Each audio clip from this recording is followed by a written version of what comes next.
حویلی کے بلند و بالا در و دیوار کسی بھی اجنبی کے لیے دل میں ہیبت بٹھانے کے لیے کافی تھے۔ دوپہر کا سورج پوری آب و تاب سے چمک رہا تھا، لیکن حویلی کے اندرونی حصوں میں ایک پر اسرار سی ٹھنڈک اور خاموشی راج کر رہی تھی۔ یہ شاہ حویلی کا کچن تھا، جو شاید نین تارا کے اپنے پورے گھر سے بھی بڑا تھا۔ اونچی چھت، پرانے زمانے کے بڑے بڑے روشن دان اور دیواروں میں لکڑی کے بھاری کیبنٹس لگے تھے۔ 17 سالہ نین تارا چولہے کے پاس کھڑی کانپتے ہاتھوں سے چائے کے برتن ترتیب دے رہی تھی۔ یہ اس کا یہاں پہلا دن تھا۔ اس کے معصوم چہرے پر خوف اور پریشانی کے سائے لرز رہے تھے۔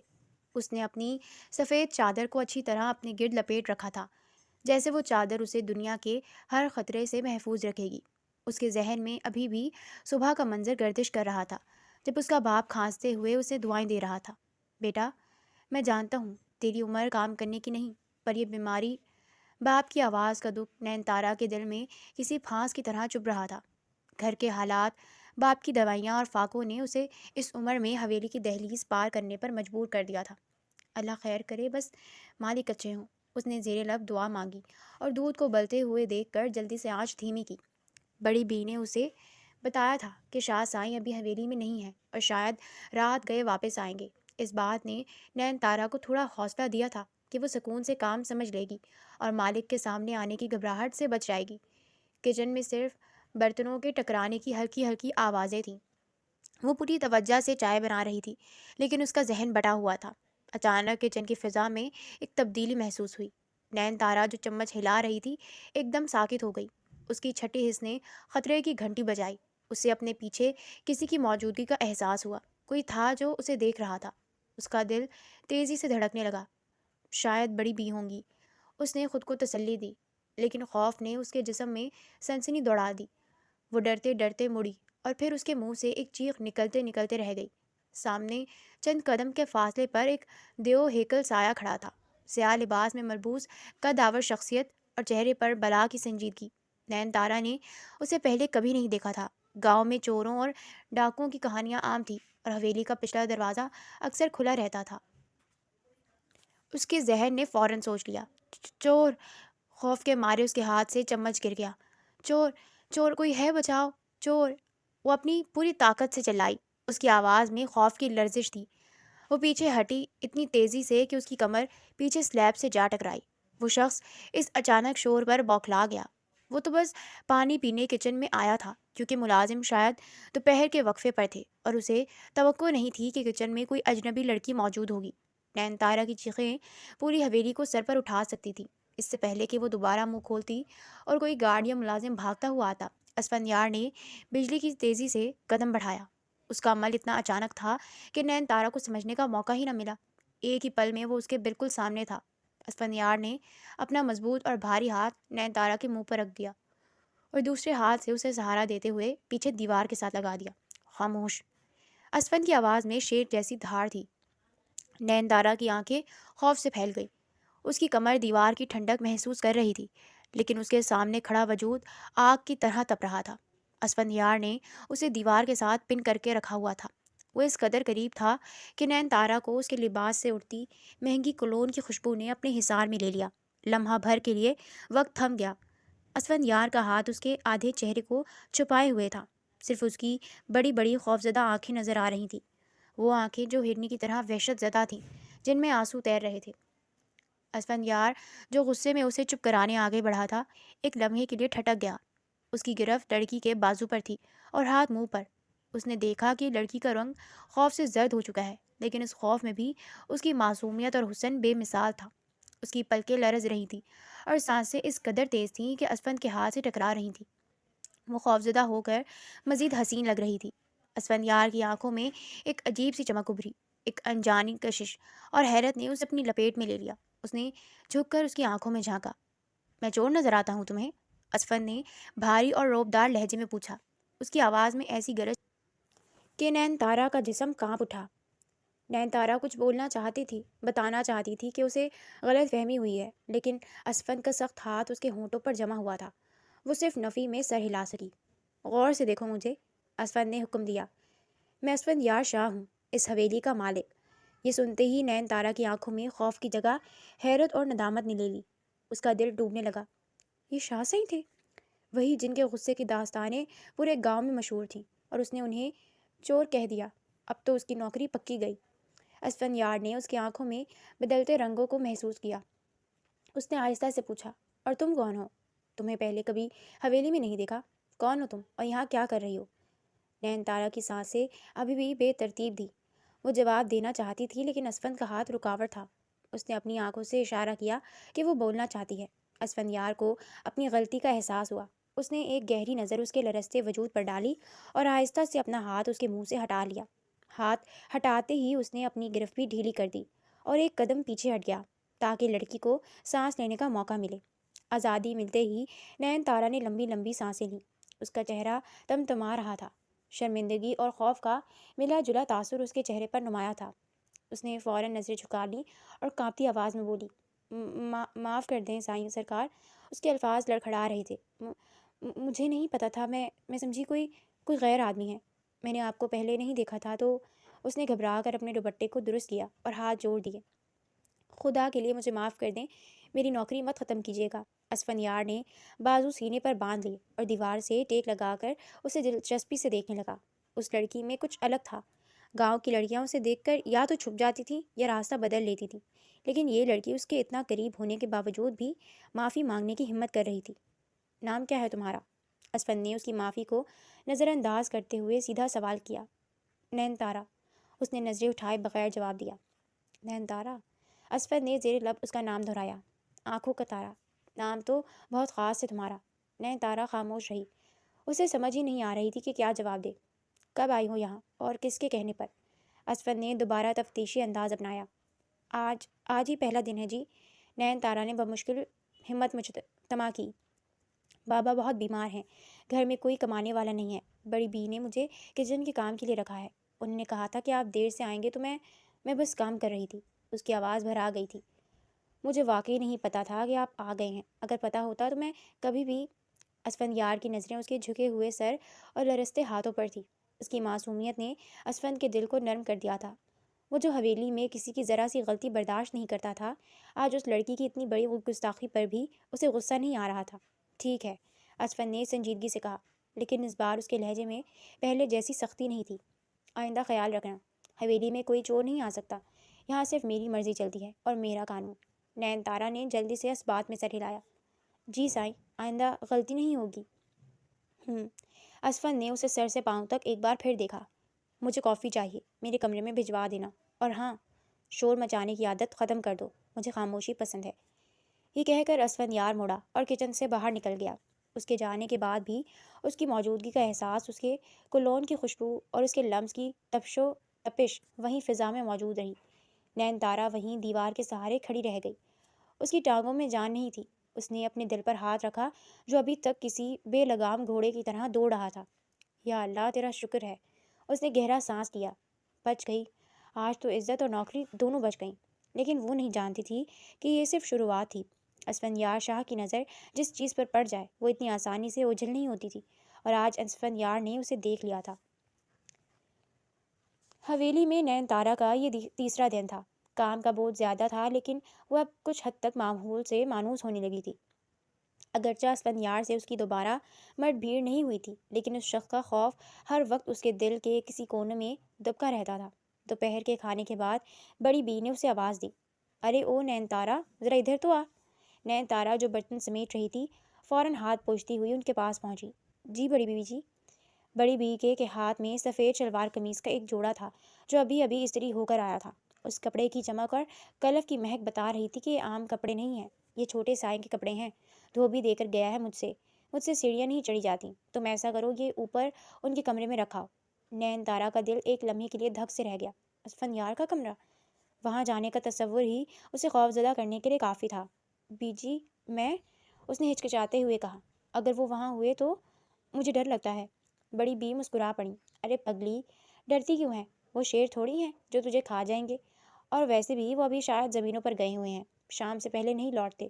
تو بے فکر ہو کر جا اور بیڈ پر رکھ کر آ جا، وہ نہیں ہے۔ یہ سن کر نین تارا کی جان میں جان آئی۔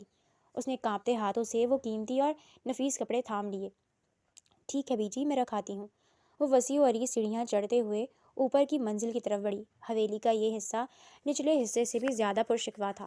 ہر طرف خاموشی تھی، ایسی خاموشی جو پر اسرار بھی تھی اور پرسکون بھی۔ قالین اتنے موٹے اور نرم تھے کہ اس کے پاؤں کی چاپ سنائی نہیں دے رہی تھی۔ اسفندیار کے کمرے کا دروازہ نیم وا تھا۔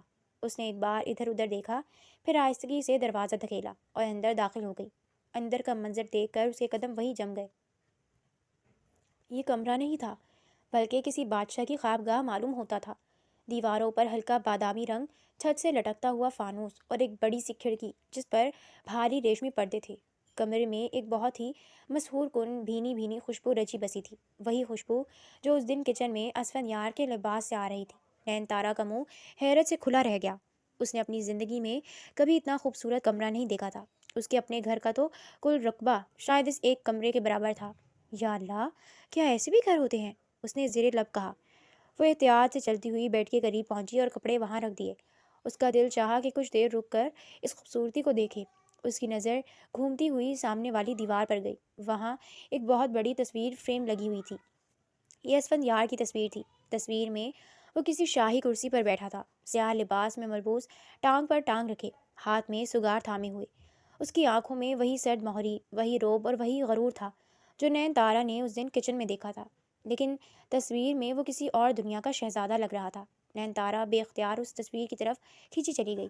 وہ تصویر کے سامنے کھڑی ہو کر اسے ٹکٹکی باندھے دیکھنے لگی۔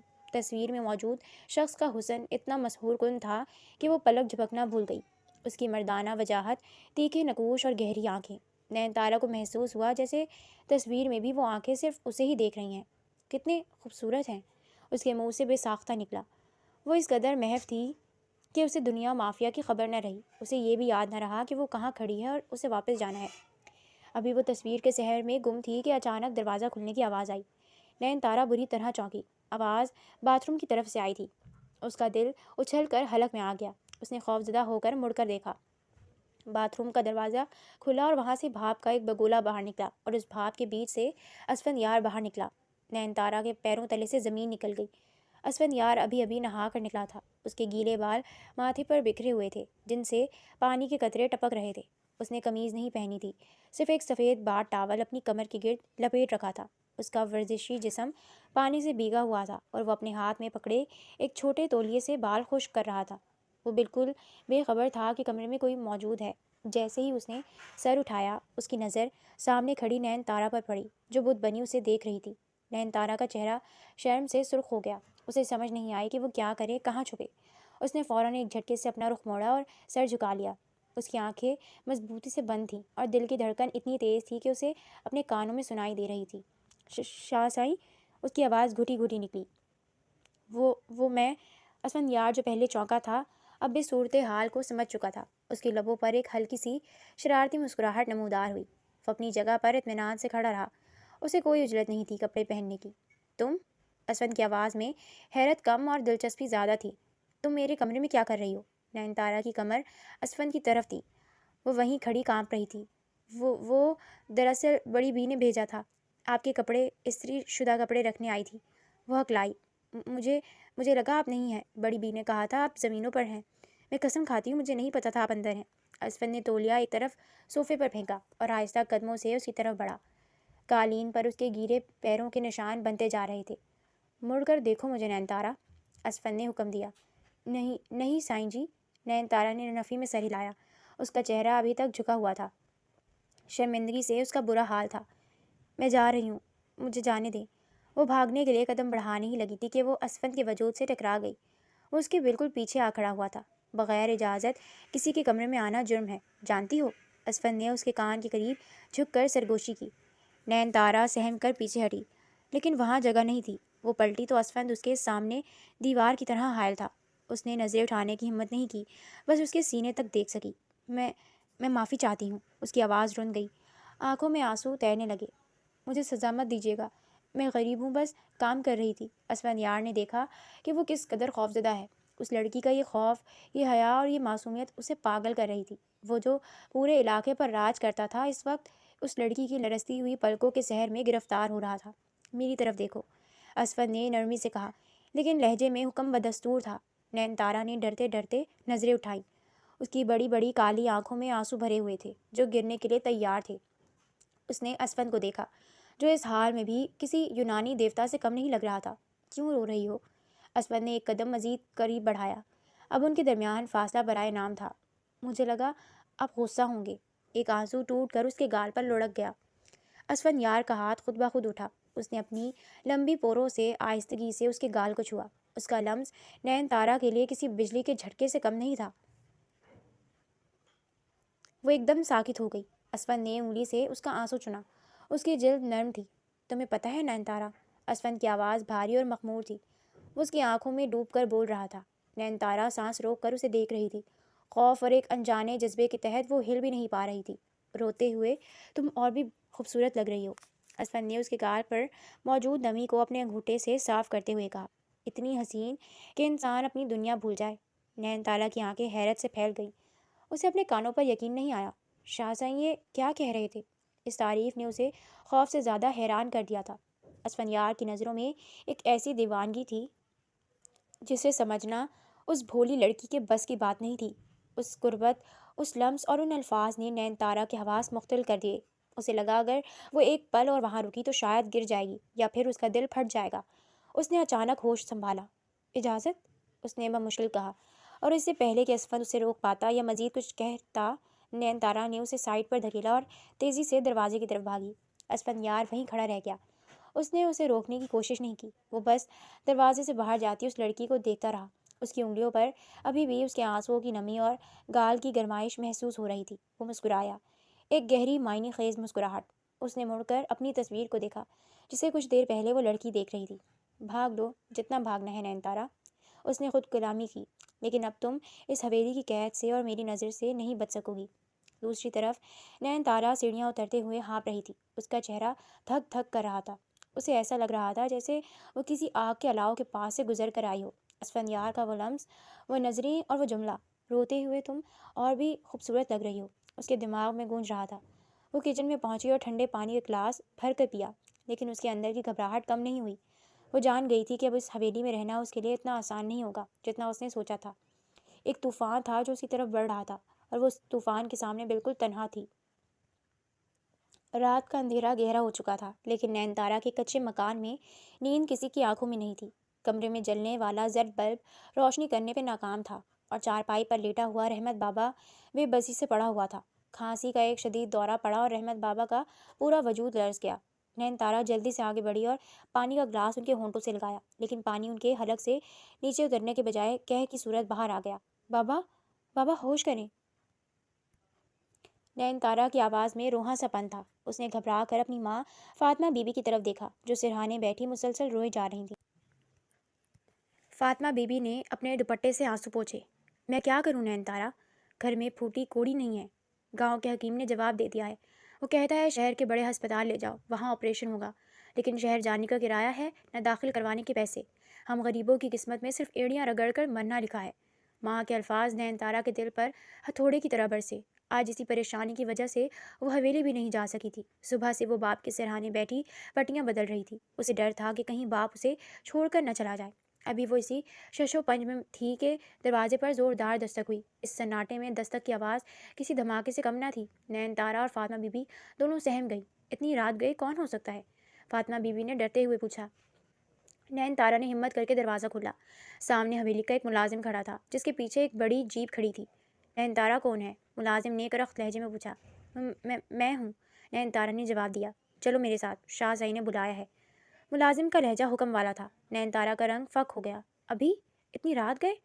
بھائی میرے بابا بہت بیمار ہیں، میں انہیں چھوڑ کر نہیں جا سکتی۔ آپ سائیں سرکار سے کہیں کہ میں صبح سویرے آ جاؤں گی۔ ملازم نے حقارت سے اس کے گھر کی حالت دیکھی۔ شاہزائی کا حکم ہے اور ان کے حکم پر نہ نہیں کی جاتی۔ اگر تم نہ گئیں تو وہ خود یہاں آئیں گے اور وہ غصے میں ہیں۔ بہتر ہے تم خود چل پڑو۔